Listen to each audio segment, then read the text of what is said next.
This British actor is almost as iconic himself as the roles he has played. Welcome to Watch Mojo UK, and today we'll be counting down our picks for the top 10 Patrick Stewart performances. Before we begin, if you enjoyed this video, be sure to subscribe for more great content.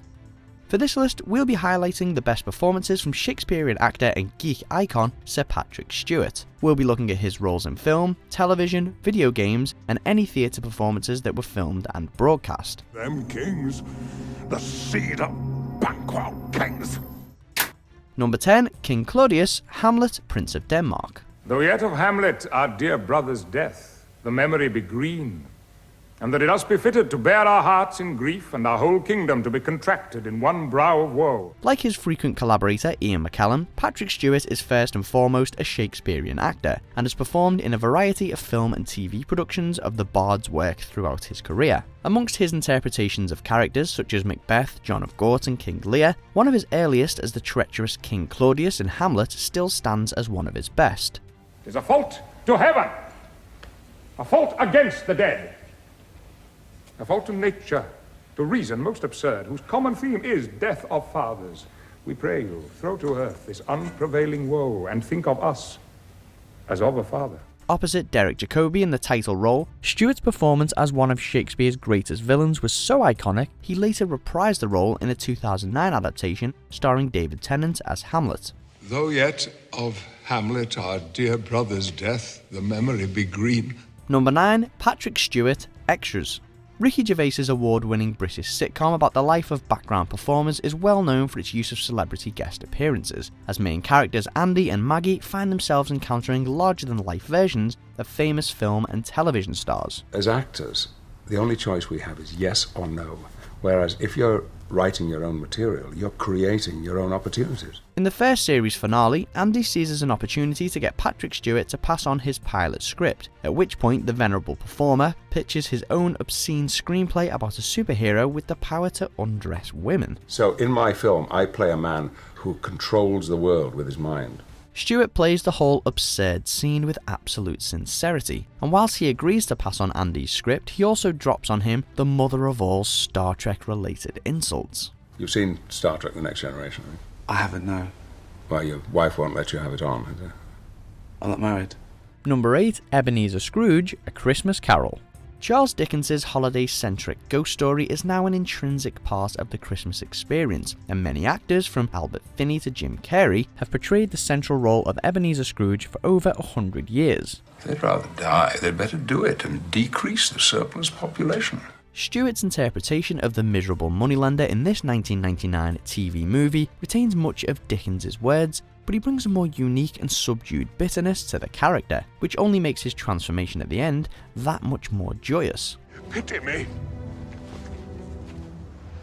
I will know Christmas in my heart and keep it all the year. Scrooge may be a role audiences have seen dozens of times before, but Stewart manages to make it his own. Number 7, Lord Yupa, Nausicaa of the Valley of the Wind.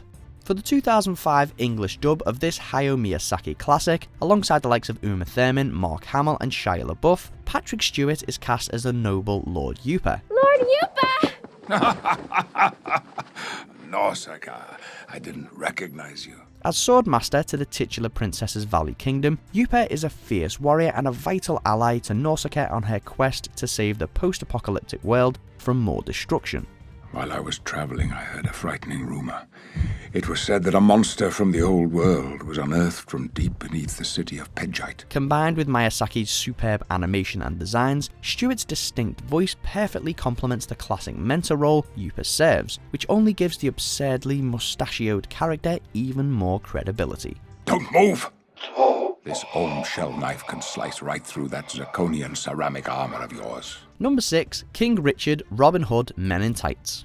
In this hilarious Mel Brooks parody of the legend of Robin Hood, Stewart makes a memorable cameo just as audiences would expect the tale to come to a close. Arriving back from the Crusades, one might initially believe King Richard would be mad at Robin and his merry men for overthrowing his brother Prince John. You are no longer worthy to wear this sacred symbol of authority. Instead, he officially sanctions Robin's marriage to Maid Marian before sentencing his brother to the Tower of London, whilst also explaining the origin of a certain bathroom object's nickname. From this day forth, all the toilets in this kingdom shall be known as John's. In an otherwise ridiculous send-up, Stewart's deadpan performance adds both a little class and some sly humour to what could easily be a throwaway role. Put him in the Tower of London! Make him part of the tour. Number 5, Captain Ahab, Moby Dick. Nabbing yet another role every actor of his calibre wants to play, Stewart took on the obsessed whale hunter in this 1998 TV miniseries adaptation of the Herman Melville classic. I say, whosoever of ye raises me that accursed whale, he shall have this gold ounce.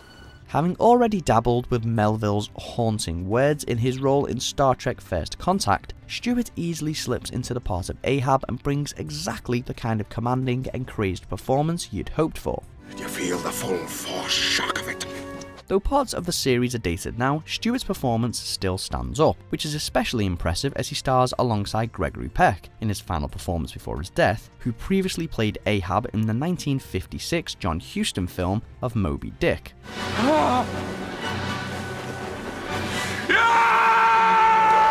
Number 4, Avery Bullock, American Dad. Though Stewart may be a classically trained actor, he clearly doesn't take himself too seriously, and his frequent collaborations with Seth MacFarlane are a prime example of that. Oh, not to worry. I've got some cocaine right here. Along with various guest parts on Family Guy and voicing the narrator in the Ted films, his recurring role as CIA Deputy Director Avery Bullock on American Dad shows a different side to Stewart that only gets funnier when you consider his usual body of work. Best friends, 1, that hurts my feelings. 2, the fact that they are your best friends makes me hate them even more! The show practically goes out of its way to put the character in bizarre and embarrassing situations, but Stewart plays it all with the utmost dignity. What are those years in the Royal Shakespeare Company for anyway if you're not singing Oingo Boingo in a girl's dressing gown? I love little girls. Oh, good morning. Number 3, Darcy, Green Room. Patrick Stewart has played several villainous roles before, but none quite so eerily threatening as his role in this 2015 indie thriller. Now we're all in the stew. For an impulsive act. For a selfish act. As the leader of a group of neo-Nazis holding a band hostage in their backwoods club, Stewart's Darcy is a mostly looming presence as he orchestrates the blisteringly bloody carnage from a distance. This might cost you your livelihood, Clark. As long as it doesn't cost me mine. Though the character isn't obviously anarchic by his appearance, the usually friendly actor's mere presence in this sinister role and lack of overt villainy makes the whole viewing experience that much more unnerving to sit through. Understood, gentlemen. Hold tight. I think they know. I think they're smarter than you! Number 2, Captain Jean-Luc Picard, Star Trek franchise. This is not about revenge. Liar! This is about saving the future of humanity. Jean-Luc, blow up the damn ship! No! No! Where would this list be without the role that made him a star? Patrick Stewart may have been known beforehand within the geek community for his roles in Excalibur and Dune, but it was the revival of Gene Roddenberry's landmark sci-fi show with Star Trek The Next Generation that made him a household name. I will permit you the dignity of retaining your command during the voyage. But the only alternative is to put you in the brig and to tow your ship back to the starbase in disgrace. Fans to this day debate whether Stewart's Captain Picard is superior to William Shatner's Captain Kirk, but there's no denying both are supreme badasses. James T. Kirk.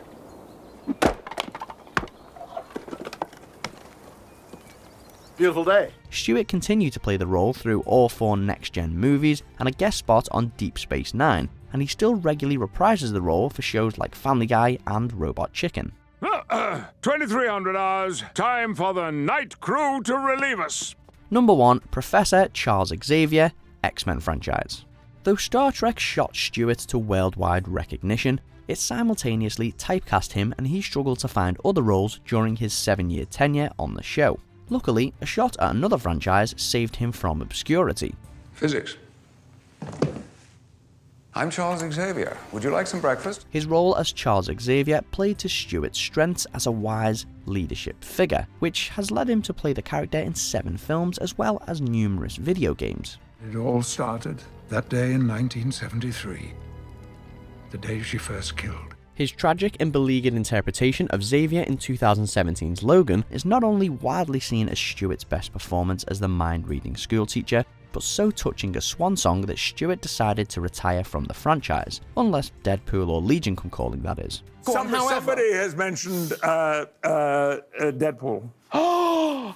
Professor X in Deadpool. It's not for me to say. Do you agree with our picks? Check out these other great clips from WatchMojo UK and subscribe for more great content.